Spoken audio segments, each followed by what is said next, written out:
Darren Fording had been happily working at the Appledore Community College for 2 years when everything changed. He'd spent a long time at the very beginning getting everything just how he liked it, and had been prepared to work there until they kicked him out and locked the door behind him if he could manage it. He wasn't a control freak. Oh no. It was just that he liked things to be in their place, and the day to keep firmly to his plan in order to do his best work. Didn't everyone? Besides, as senior timetabling officer in charge of 2 staff, he had a lot to be responsible for, and he hated letting anyone down. In a job like his, everything had to be perfect. And it was. For 2 years and 2 weeks, to be precise.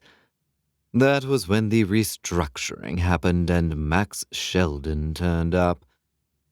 It was a Tuesday morning. Darren liked Tuesdays at the college. All the angst of Mondays was over and the whole week had settled down.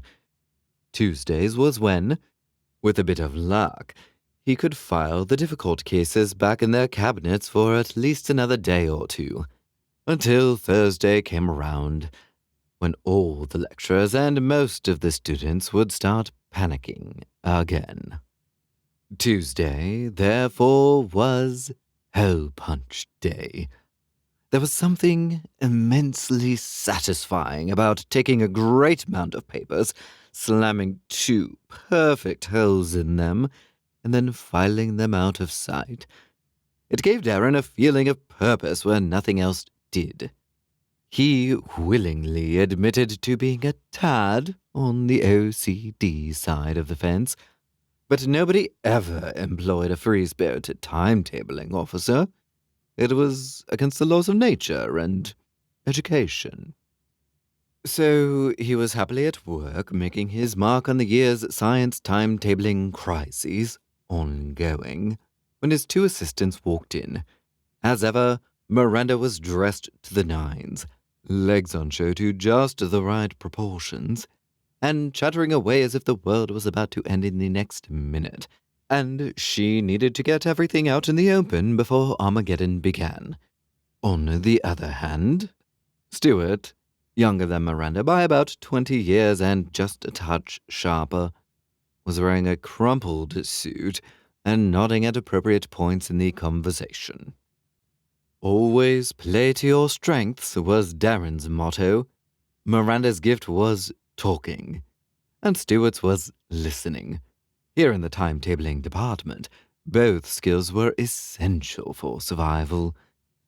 And that's what the gossip is in the ladies, Miranda said, removing her jacket and hanging it up on the coat stand. The new acting registrar takes no prisoners, and it's super hot to boot. What mark are we menopausal women want?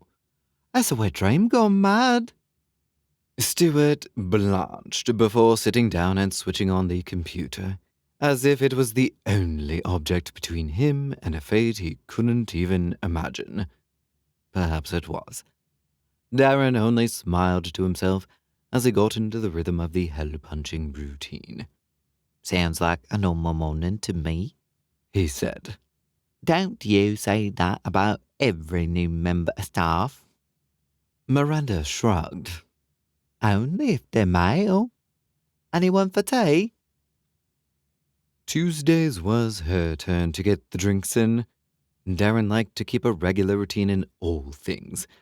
He got the drinks in on Mondays and Thursdays.